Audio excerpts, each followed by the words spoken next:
The 10th of May, 1940, World War II, the Netherlands. Nazi Germany invades Holland, and the German air forces, the Luftwaffe, use paratroopers in the capture of tactical points. ሰላም እንዴት ናችሁ? ዛሬ የአንዲትን ታዳጊ ህልም የቀበረውንና የሰው ልጅ የጭካኔ ጥግ ያሳየውን የናዚን ታሪክ እንቃኛለን። አና ፍራንክን የማያውቃት የለም። የ14 ዓመቷ አና ከናዚዎች ግፍ ተሸሽጋ በኖረችበት ወቅት የጻፈችው ማስታወሻ ዛሬም ድረስ የሰው ልጅ ጥቁር ጠባሳ ሆኖ ይነበባል። ሂትለርና ተከታዮቹ አራያን ባለው የጀርመን ዘር ከሁሉም በላይ ነው ብለው ያምኑ ነበር። አይሁዳውያንን ደግሞ እንደ ጠላትና እንደ ቆሻሻ ፈረጇቸው።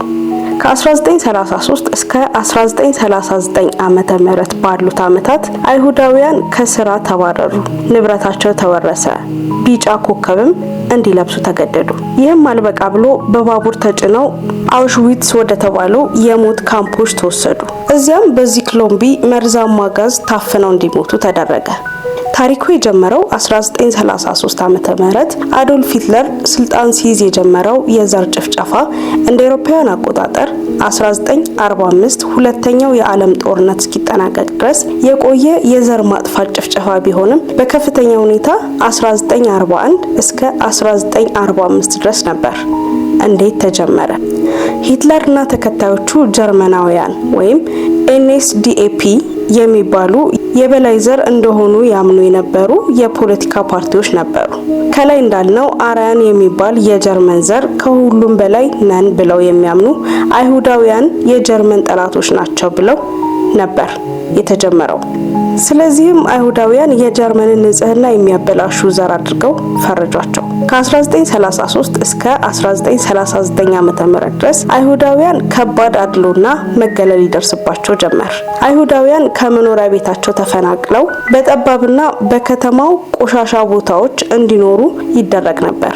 ናዚዎች አይሁዳውያንን ሙሉ በሙሉ ለማጥፋት የገነቧቸው የማጎሪያ አውሽዊትስ የተባሉ ካምፖች በባቡር ተጭነው ይወሰዱና በጋዝ ክፍል መርዛማ ጋዝ ታፍነው እንዲሞቱ ይደረግ ነበር። የሂትለር ጭካኔ ከባድ ከመሆኑ የተነሳ በሰዎች ሞራ ሳሙና ይሰራ እንደነበር ታሪኮች ይናገራሉ። ካምፕ ውስጥ በሁለት ይከፈላሉ። መስራት የሚችሉት እስኪሞቱ ድረስ በባርነት እንዲሰሩ ይደረጋል። ህፃናትና አዛውንቶችን ግን ወዲያው እንዲገደሉ ያደርጋል። ሂትለርና የእርሱ የሞት መልአክ ተብለው የሚጠራው ዶክተር ጆሴፍ መንገሌ በማጎሪያ ካምፕ ውስጥ ያሉ ህፃናት፣ እርጉዞች ላይ ለመስማት የሚከብዱ ዘግናኝ የላብራቶሪ ምርመራዎች ያደርግባቸው ነበር። ከነዚህም ውስጥ ገና የተወለዱ መንታ ህፃናትን ያለ ማደንዘዣ የሰውነታቸውን አካል በመቆራረጥ የአካላቸውን ክፍል ያቀያይሩ ነበር። በረዶ ክፍል ውስጥ አጉሯቸው ሰውነታቸው ቅዝቃዜ ምን ያህል መቋቋም እንደሚችል ሙከራ ይደረግባቸውም ነበር። የተለያዩ ባክቴሪያዎችን፣ መርዞችን አይሁዳውያንን በመውጋት የሞት ሂደታቸውን ያጠኑ ነበር።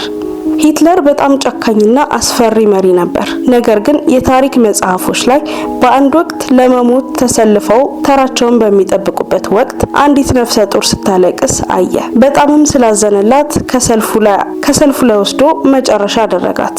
እናም በወቅቱ ታሪክ እንደሚነግረን የደግነቱ ጥግ እንደሆነ ነው። የቲ4 ፕሮግራም ሂትለር ጭካኔውን የጀመረው በራሱ ህዝብ ላይ ነበር። የጀርመን ህዝብ ነፃ መሆን አለበት በሚል መርህ አካል ጉዳተኞችን፣ የአእምሮ በሽተኞችንና የመማር ችግር ያለባቸው ወይም የአእምሮ ህመምተኞችንና የመማር ችግር ያለባቸው በማለት በድብቅ ያስገድላቸው ነበር። በሁለተኛው የዓለም ጦርነት ወቅት ሂትለር በሶቪየት ህብረት ሩሲያ አካባቢ ያሉ ህዝቦችን ለማጥፋት የረሃብ ስልት ተጠቅሟል። የጀርመን ጦር የህዝቡን ምግብ በመዝረፍ በሚሊዮን የሚቆጠሩ ሩሲያውያን በረሃብ እንዲያልቁና የህዝብ ቁጥር እንዲቀንስ ከባድ ጭካኔ ሲደረግባቸውም ነበር። ናዚዎች አይሁዳዊት እናት ልጇን ከእቅፏ ተነጥቃ ወደ ጋዝ ክፍል ስትወሰድ እንድታይ ያደርጉ ነበር። ህፃናት በወላጆቻቸው ፊት መግደል ወይም ወላጆቻቸውን ለከባድ ስራ፣ ልጆችን ደግሞ ለሞት መለየት የዕለት ተዕለት የጭካኔ ተግባራቸው ነበር። የአይሁዳውያንን መጻሕፍት ማቃጠል፣ መስጊዶችን ወይም ምኩራቦችን ማውደም እና የታሪክ ቅርሶችን ማጥፋት የሂትለር ሌላኛው የጭካኔ ገጽታ ነበር። ዓላማው አንድ ህዝብ በአካል ብቻ ሳይሆን ከታሪክም ጭምር መደምሰስ አለበት ነበር። የሂትለር ጭካኔ የሚለካው በገደላቸው ሰዎች ብዛት ወይም በሚሊዮን በሚቆጠሩ ሰዎች ብቻ ሳይሆን ግድያውን የፈጸመበት ስልትና የሰው ልጅ ክብር ዝቅ ያደረገበት መንገድ ነው። ናዚዎች በፈጸሙት ግፍ ልክ በታሪክ ታይቶ የማይታወቅ ውድቀት አስተናግደዋል።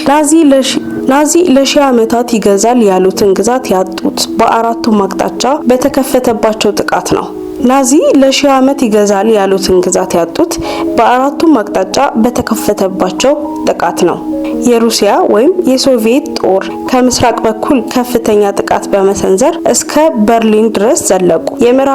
የምዕራባውያን አሊያንስ ወይም አሜሪካ፣ እንግሊዝ፣ ፈረንሳይ በታዋቂው የዲ-ዴይ ወረራ ወደ አውሮፓ በመግባት ጀርመንን ከምዕራብ በኩል መነጠቁ።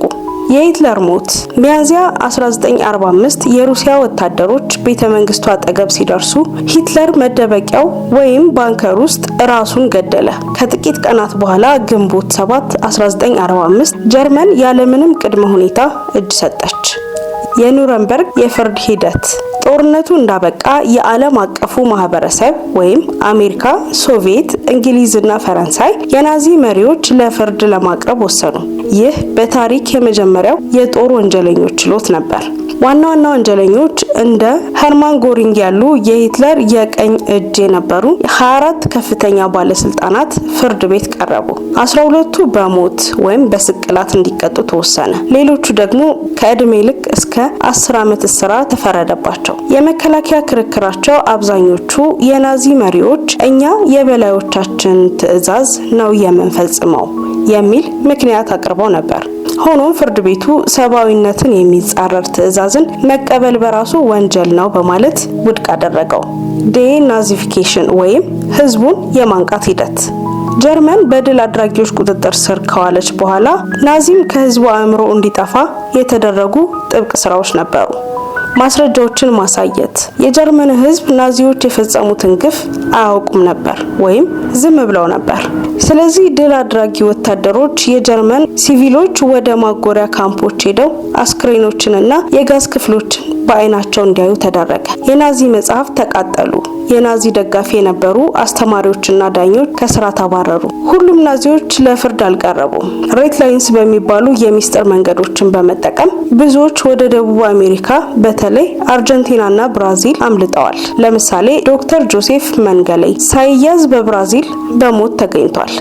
ሌላኛው ከፍተኛ ባለስልጣን አዶልፍ አይችማን ግን ከአመታት በኋላ በ1960 በእስራኤል ሰላዮች ወይም ሞሳድ አርጀንቲና ተጠልፎ ተወስዶ እስራኤል ውስጥ ተሰቅሏል።